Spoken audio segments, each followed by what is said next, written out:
সমস্যার একটা বড় জায়গা হচ্ছে রাজনৈতিক দলগুলো নিজেরা যেই পলিউটেড ক্লাস অলরেডি রাজনীতিতে ঢুকে গেছে, এই পচা শ্রেণীকে দিয়ে রাজনীতির মুদ্রা পরিবর্তন আর সম্ভব না। যে অলরেডি নষ্ট হয়ে গেছে, সে ঘুষে চাঁদাবাজিতে অভ্যস্ত হয়ে গেছে, সেই রাজনৈতিক দল এবং ব্যক্তিদেরকে দিয়ে পরিবর্তিত সমাজ গঠন সম্ভব না। প্রথম বিষয়টা হচ্ছে যে বাংলাদেশে বিষয়ভিত্তিক সংস্কারের উদ্যোগ কিন্তু এর আগে আমরা দেখেছি। বিভিন্ন সরকারের সময় যেমন হয়েছে, অন্তর্বর্তীকালীন সরকারগুলোর সময় কিন্তু সংস্কার নিয়ে যথেষ্ট আলোচনা হয়েছে, কমিশন হয়েছে, রিপোর্ট এসছে, কিন্তু আমাদের অভিজ্ঞতা আসলে ভালো না। আমরা এগুলোর বাস্তবায়ন আসলে দেখি নাই, বরং দেখতে পাচ্ছি যে প্রত্যেকটা রাজনৈতিক আমলে আগের সরকারের থেকে প্রত্যেকটা জায়গা রাষ্ট্রের আরও বেশি খারাপ হচ্ছে, মানে প্রোগ্রেসিভলি ডিক্লাইন করছে। তো সেই জায়গাতে আমাদের মুদ্রা প্রশ্ন হচ্ছে যে ইস্যুটা কি আসলে সংস্কার, না ইস্যুটা আসলে আরও অনেক গোড়ার কোনো বিষয় আছে। আমরা ইদানিং ভাবছি যে আসলে সমস্যার একটা বড় জায়গা হচ্ছে রাজনৈতিক দলগুলো নিজেরা। কারণ যারা এই সংস্কারগুলো বাস্তবায়ন করবেন তারা আসলে সংস্কৃত ধারণ করেন না, তারা আসলে কালচার্ড লোক না। As a political party and individuals, আমরা কালেকটিভলি বলছি, আমরা রাজনৈতিক কর্মী অথবা যে সকল দল আমরা করি, আমরা কালেকটিভলি আমাদের মনোজগতে, আমাদের মনস্তত্ত্বে কোনো পরিবর্তিত বাস্তবতা আমরা দেখতে পাচ্ছি না।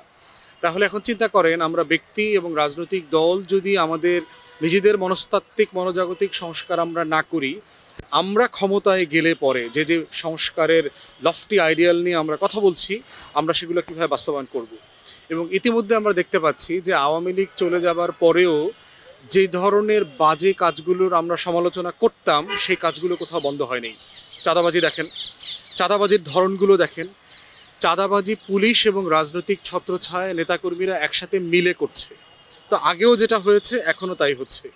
মিথ্যা মামলার ব্যাপারটা দেখেন, একজন লোক ইব্রাহিমপুরে থাকে, ক্যান্টনমেন্টে থাকে, গুলশানে থাকে, তাকে যাত্রাবাড়ির একটা খুনের মামলায় দিয়ে দিল, এবং তারপরে পুলিশ নেগোশিয়েট করছে যে চার্জশিটের পরে ফাইনাল রিপোর্টে আপনার নাম থাকবে কি থাকবে না, লেনদেন করছে। তাহলে এই যে মামলা, ব্যবসা, চাঁদাবাজি, এর প্রত্যেকটা জিনিস আমরা দেখতে পাচ্ছি, এবং এগুলো সব রাজনৈতিক নেতাকর্মীদের নেতৃত্বে হচ্ছে।